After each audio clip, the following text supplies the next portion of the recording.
Hey, everybody. We're here. Hey, everybody. Welcome back to Play the Game. I'm Daniel. This is Justin DeWitt from Fireside Games. He designed a couple of games, some you might have heard of, that have done decently well, I think. Pretty good. One of them is called Castle Panic.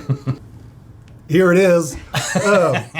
And if you have done any sort of like viewing of our channel, know anything about Allison and I, you know that Castle Panic is very special to us because it is the game that got us into the hobby. It was our first like modern game, first cooperative game, the first game that we ever played that was like you're allowed to like play together and against the board and not just beat up on the other players. So Justin and Anne-Marie from Fireside were here doing a playthrough with us of Castle Panic, the new edition with the Crowns and Quest expansion. So I asked Justin to bring all this historical stuff down so we could learn the history of Castle Panic and just kind of have a sort of designer diary conversation. And so I thought it would be cool to see how all of this came about because this is where we are right now.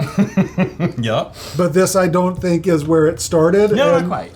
was this on your radar when it started? No, when we started making Castle Panic, I did not think we would. First off, I didn't know we'd have that many expansions, and when we started, minis games were very much their own thing. This wasn't part of normal gaming, so no, this wasn't something we ever expected to do.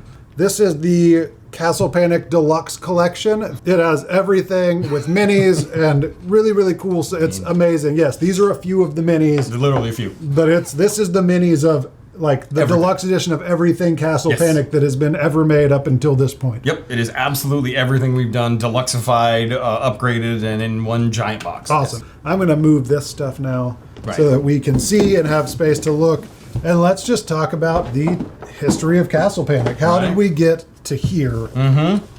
Well, that's very much the end of the journey, but this is empty. I wouldn't be able to do this if it wasn't. Lift with your legs, not your back.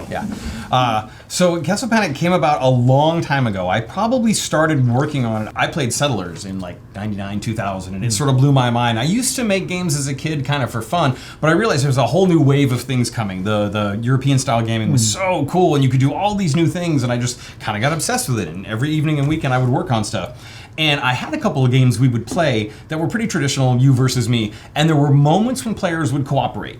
In particular, I had a giant robot game, and people would team up on one guy, and it was like, well, that's kind of neat, but what if they weren't ganging up? And this was before co-ops were a thing, and I started thinking, what if there was a game where you actually had to play together, and what would that be? And at one point, ironically, one was going to be like a disease-related one was going to be on a pirate ship. I just started thinking of what are things that people do as like a team, and I actually started moving forward on the pirate ship one, and then I started thinking about, wait, like, what about defending a castle? Something where the common goal is super, super straightforward and you're all on the same team. And this was also when the Lord of the Rings movies started coming out, the Peter Jackson ones. I was like, ooh, that'd be fun. Plus, everybody at the time loved goblins and orcs and trolls. I'm like, oh, that'd be cool. How would that work? And I started making notes on paper. In fact, I actually scribbled out a few of them here. They're very awful, but you get some ideas. And I started tinkering with the basics of like, well, how's this going to work? What's going to happen? And before too long, I came up with the idea that the monsters would come towards the middle and you would defend that. How it actually worked, though, is different. This piece of paper, for example, has 8 sectors on it because 8 seemed like a good number to me. There's I don't know why. Here. There are 6. So one of the changes we made was that. Now, I actually don't have the very, very first prototype. I will send you photos, which you guys may splice in to show the original version. It's black and white. It's even cruder. The monsters were cards that were played instead of little tokens. And the original version looked like this. And the way it worked was, imagine these were nice walls and towers, because I literally built this, as you can tell, as my handmade prototype. Yeah. I like the brickwork, though. It's pretty neat. Mortar in there. Yes, I got bricks from the hobby shop that you use for the model railroad stuff, and a little bit of mortar from working on some drywall, and I made actual brick walls. That is very impressive. Over time, they have started to crumble. This is very delicate right now, but I will glue them back together. And then I had wooden cubes laying around, so I was like, okay, we'll have towers, and we'll have walls. This will work great. No problem. So is this alternating versus walls inside of... Yes, the original version actually had 8 towers and walls, because in this version, you were actually a tower. So like that would be you, and this would be me. And while we're cooperating, I want to make sure I stay alive, because when the monsters hit my tower, I'm going to die. So I would be playing cards to try and fight off monsters, and you would be trying to fight off yours. And if we wanted to, we'd coordinate with each other. It was a hot mess and didn't work at all. And it sounds like you were being eliminated from the game. Yes, you were knocked out. Right, and right away there were all sorts of problems. The biggest thing is people weren't cooperating. They were just defending their castle, and it didn't work at all. It was so bad, I actually put it away and just thought this game is garbage, I can't do anything with it. And then I chewed on it, I thought about it on the drive home from work for a few months, and finally I was like, okay, wait a minute. Bring the castles inside. No longer is it your castle and my castle, it's the castle. Make the walls bigger and have them connect outside. Now this version obviously didn't work that way. Right. But this changed everything, because now we had a goal as a team we could work on, and being able to play all over the board, while it blows some people's mind. One of the first questions to this day I get asked is, oh, am I in charge of green? Yeah. Or because I'm sitting here, am I in charge of this? Because like, that's the logical thing is you take a sector and that's yours. And where's my piece? Right. They kind of want to know that. Exactly. So the trick is, like, even today, this concept's a little weird for people to think about. No, we are defending the entire board. If there's a monster over there, you want to kill it.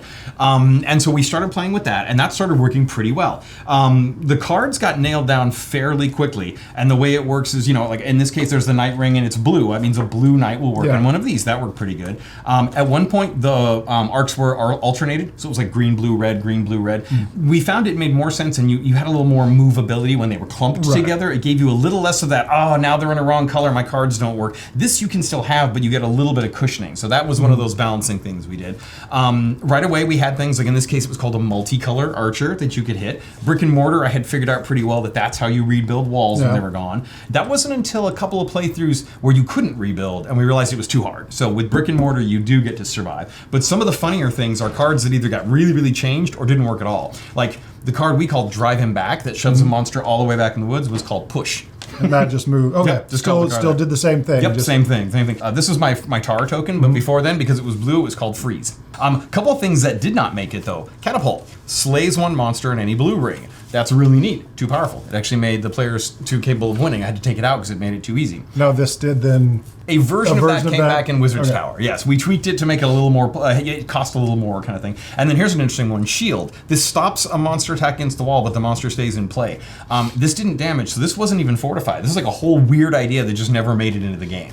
This one just brought up some weird gameplay elements of monsters taking damage but not moving and stuff, and it worked better when we went with the idea of a fortified piece that stayed in play versus trying to play this card at the right time. There were timing issues with it and stuff. So a lot of this had to go through all that kind of classic playtest stuff of when does it play right? Is it too confusing? How long do you want to keep it in your hand when you can't use it? So all that stuff got cleaned up. The monsters went through a crazy amount of evolution. Originally they were cards. This didn't work at all. And, well, they worked when they were all one hit point, but when we wanted to have multiple points of damage to these monsters, to have the trolls and stuff, it just didn't work. So one of the things we did is we went with poker tiles. So, for example... You still had the rotation. Well, you didn't originally. This is an advanced version. The original version would just say orc, and because it had 2 health points, you put one underneath it. So you would move a stack of them like that. And then when you hit, you would take off one of them, and then when you finally hit the last one, he was gone. Really clunky, real easy to accidentally knock it over or bump into it, and oh, how do these work? We went round and round on this for I don't even know how long. You've mentioned a disease game and all that, because what I'm hearing is you were the inspiration for both chip theory and for Pandemic. Oh, totally, I assume there's emails somewhere that got I get royalty checks all the time. No, we were all doing these things at the same time. Well, not chip theory, they came a little later, but no. This was before Pandemic came out. We were at the time. I remember we had played Ryan Nitzi's Lord of the Rings, which is a co-op game where you're racing to get the ring through, and it was cool, but it wasn't what I wanted. And that was one of the reasons I decided to spend my evenings and weekends doing this. Is I wanted to play this game, and it didn't exist. So I just decided I'd make it. And I will say, eventually, Pandemic did come out right before we did, and I was in love with it. And it was so exciting to see another co-op. Little did I know we were literally this wave of games that was coming out. I had no clue. I didn't get a memo, but we did eventually get this monster thing figured out. Like you noticed a minute ago, this one has numbers on it, so we can actually rotate down like that. So we had the rotation thing. One of the problems is like, well, is it 1 or is it 2? Especially with these guys, if they get bumped, like, is that a 3 or did we knock him down or whatever? And I believe it was on a road trip coming back from a friend's house that Emery and I were talking, and she mentioned, well, do they only go to 3? And we're like, yeah, nothing goes to 4. So why not use triangles?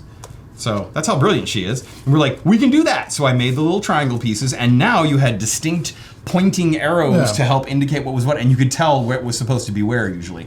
And then they no longer go to just. They no longer go to just 4. This one goes to 8. Goes to 11. Yeah. Also, interesting little note. You want to tell people what that one says? Draw 5 monster tokens. That's terrifying. That is terrifying, and it had to come out of the game because Yeah. it was too much. So yeah, I think there was a draw 6 for one game, and we're like, nope, too much. But at this point, we had a working game, and we started testing and prototyping and all that. So yeah, here's our freeze/tar token.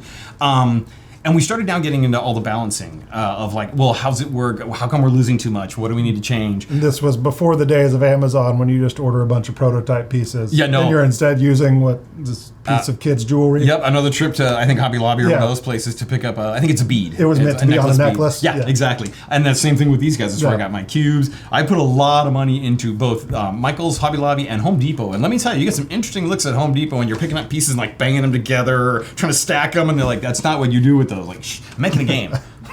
So we're testing. Leave me alone. Yes, just leave me alone. Just Make it trying to make weird. something to play with. pretty much, yeah. So at this point, like I said, we had this workable version, and it was, I'd grab my friends and be like, "Hey, will you guys play my game again?" And you know how well that goes sometimes. They're like, "Oh, sure, we'll play your game." But the fun thing was, we started having people asking us for Yeah. Castle Panic. They would say, "Hey, can you bring the Castle game over this weekend? We'll get some pizza." Like, yeah, I'll bring it. And we started testing, and we're like, "Wait, people like this. Like, we may have something here."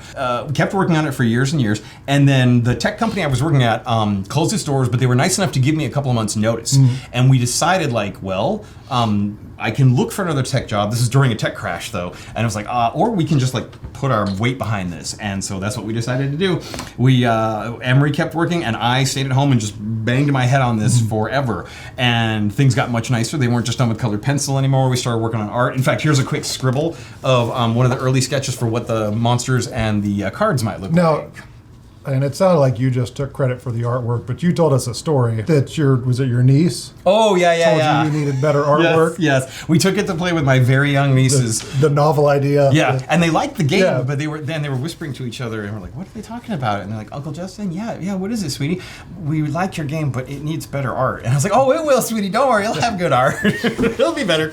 So, yeah. But the nice thing was at that point really was into refinement, and that's where like there's a specific reason there are this many trolls versus this many orcs because that's the balance we needed. How many cards you have and what the rules are for shuffling and all that. Got it nailed down finally. And then when it came time for art, with my background being graphic design and illustration, it was like, let's save some money and work on it myself. So I did. I spent hours and hours and days drawing and inking and coloring and painting and getting all the art together. And then in between all of this, I ended up working briefly at Steve Jackson, not briefly, for several years, at Steve Jackson Games, where I learned a ton about how to make games and distribution and all that. Reached out with all our contacts. I like to say I asked a lot of very smart people, a lot of very dumb questions about how do I make a game, and they were great, gave me wonderful feedback, and we ended up, I knew how to get it manufactured and safety tested and shipped over and all that, and we went ahead and we took a bunch of our savings and we said, let's do this. We would rather regret not doing it and just have it fail. And we did it. And when we launched, we were originally going to do 5,000 units, which was what the minimum for most printers was. And we were talking with our fulfillment partners who were going to help us sell the game. And they were like, ooh, you're a new designer with a new game. And this was in right around 2008, 2009. Like, that's too many. Yeah. We're like, all right, well, let's see. I went back and I begged the factory, and they got us down to 3,500 units. And also before the days of like game crafters where you can just order 10 that are expensive, but it's just 10. Sure, exactly. You literally couldn't make this game any other way. And there was no Kickstarter. There was nothing like that. This was, you made a game and you threw it out there. So we're like, okay, 3,500 games. They told us we'd probably sell about 500 the first year. So we're like, okay, we got years of inventory. We can live without this money. It'll be a little tight, but let's do it. Let's give it a shot. And that led to us releasing the first version of Castle Panic in 2009. And it got into the warehouse safe and sound. It was so exciting to get the first samples at my house. I opened them up and I took a picture and sent it to Emery. I'm like, look, they arrived. And then we sold out in 10 weeks because everybody wanted this game. There was nothing... It's a good problem to have. It was. There was nothing quite like it out there. Yeah. And we managed to get just enough buzz and a few good reviewers to talk about it, and we got momentum on that. My next job then was to get another reprint going, and then another reprint, and another. So that was my job for a few What was years. the lead time at that? But like, how long did it take to get... It'd be about 45 days to manufacture and then 30 days on the water. So it wasn't terrible, but we were out. And that was a problem we had. We couldn't keep the game in stock for long. Yeah. So we got a call from our partners saying, hey, Will Wheaton is going to do this game show thing with board games. We're like, oh, cool. He had already seen Castle Panic and made a comment on it. It's part of what helped us sell. He called it his favorite thing at RinCon one year. Okay. And then can he have a couple of copies for him and his guests to like review? I'm like, yeah, sure, no problem. And then they called us like not even a month later and said, how many copies of Castle Panic do you have? Like, oh, got a few thousand or whatever. Like, because they just did Ticket to Ride as their first, and it's completely sold out. You need to print more now. And they weren't kidding. So we were episode 6 of the very first season. Oh, wow. I didn't realize you were that early. Yeah, we were early, and it blew out. We could not keep up. Once again, the problem was, how many thousands do I need to print to keep up? So, good problem to have, but still a problem. Yeah. So that went on. We revised a few things. We tweaked a few things. We started adding the expansions, which, like I said, some of the things we took out of the original game that were more magical and powerful, they became the bones for Castle or Wizard's Tower. Also, at this time, I was just coming up with ideas constantly, like, oh, what if we had a flying monster? Oh, what if they breathe fire? And we had fans that would send me lists of, like, please put these monsters in the game. And I was like, those are pretty good. And if you look in our rules, you'll see credits for those people who gave us cool ideas. So it was almost like this machine that was just going for a while. That led us to the second edition, which you all might be familiar with. This is their copy. Oh, that is our copy. That is your copy. I was going to say. It's been well worn and beat up. My box over here somewhere. So this was a revised cover. Still the same game underneath. We changed the cover art, kind of liven it up a little bit. So that's what a game from 2009 looks like, and this is a little more modern. And that did well for us. We kept moving. We were up to 3 expansions at this point: Wizard's Tower, Dark Titan, Engines of War. And then it was coming up on the 10th anniversary. We were like, okay, we got to do something big. And this was at this point. You asked earlier. We were starting to get rumors, people saying, "Can you make one with minis? I really want minis. I really want bits." And this was now a thing games did. So this was 2009. So about 2017, 2018 that you. I think that was 2014. We did the new art on that. But for the coming up on the 10th anniversary would have been. Around to that had other things going on. We had other projects that were happening, and what we realized to make the deluxe version was going to take a lot of work, more than we expected actually. So it ended up we weren't going to make it 2019, and that was a minor issue of a pandemic and such. We actually did a Kickstarter in 2020. Yeah.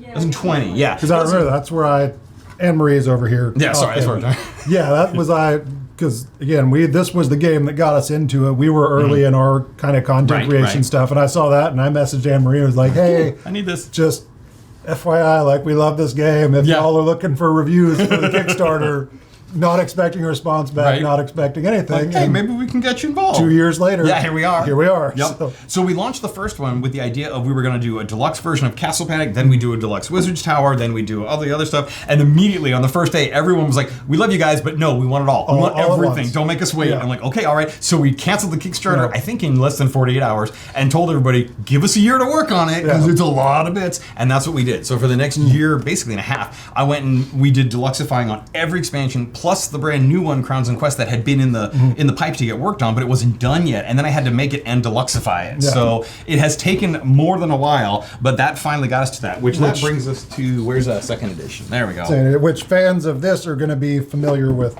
this, but maybe not this. So this is the Crowns and Quest, which we did for the playthrough.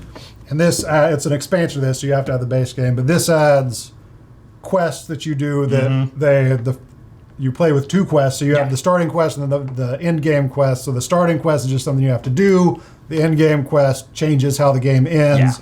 And terrifyingly, when you're playing with the quest, the monsters just respawn. So big change. You don't get the piece of, oh, we've killed all the monsters. So we're saying, nope. Just shuffle the pile. It's a really demoralizing thing it's fantastic. to shuffle the discard pile and slide it back. And realize you have to keep going until you beat that second quest. Yeah. It also brings the characters in, which is really, really fun. Now you have an ability that is unique to you, kind of like the old version where you had a tower. Yeah, I was going to say, that sounds like that was kind of inspired by, or at least a callback to your original idea where...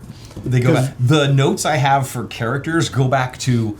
I think about 2009, like the year it came out. One of the first ideas we had is we should include characters. So which works really well because, like I said, the characters are tied to a tower to a number, and if that number gets destroyed, you cycle that. So we played with 4 players. There's 6 towers. The first 2 towers that get destroyed, if it's one of yours, then you take one of the empty towers. But once there's fewer towers than people, your character goes out, but you're still playing. You still which play, is a really, really nice way to deal with that, so that there's not. I mean, player elimination is in a cooperative game is really depressing. No, it doesn't work well. It doesn't work. I'm Player against elimination at any point is... Unless it's something where you're only going to be out for a couple of minutes because Right. the game's almost over. Right. Then it's great. Yeah, and it that adds kind tension. of last round elimination is fine. Not but in a co-op though, where you might just get a really bad draw or something Yeah. in this game. Yeah, so you can still keep fighting. So that led us to second edition, which has the new art from Deluxe, which is the ginormous box that we just put off there. Deluxe is the Kickstarter we did that has everything, including the brand new expansion, Yes. all super dupered. These are the retail versions that you will get that are just the cardboard versions of the new game, but they play just awesomely, and they're also way more affordable. So that is where we are now. It's been a heck of a journey. And what is next after We have a couple of games we're working on that are non-Castle Panic games, but then in the future, I think what I want to do is, we've had a couple of things on the back burner that are expanding the world of Castle Panic. Okay. Like one of them I'm tinkering with is sort of a more zoomed out version where it's like, how are these monsters getting to the castle? Can you stop them? Are there supply lines you can cut? I'm going to tinker with that. I don't know if it's going to work, but I like the first version we banged out. And then I have a dice game that I think could be neat. We've talked about it, maybe a roll and write. There are things we're exploring that will go beyond just more expansions and let you have a bigger world. In fact, one of the ones we've had several people ask for is a version of this from the monster's point of view, where you're trying to attack the castle and these pesky humans keep fighting back. So there's a lot we can do with this still. Yeah. And when those are all coming out, no idea. I got a lot of work to do before then, but... I was hoping for an exclusive, like...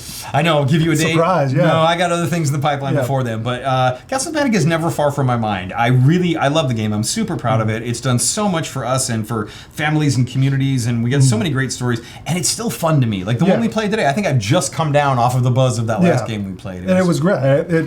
It came. I always get the like, well, yeah, that's how games works when I comment that like it came down to the last turn, which technically is true. That's how all games work.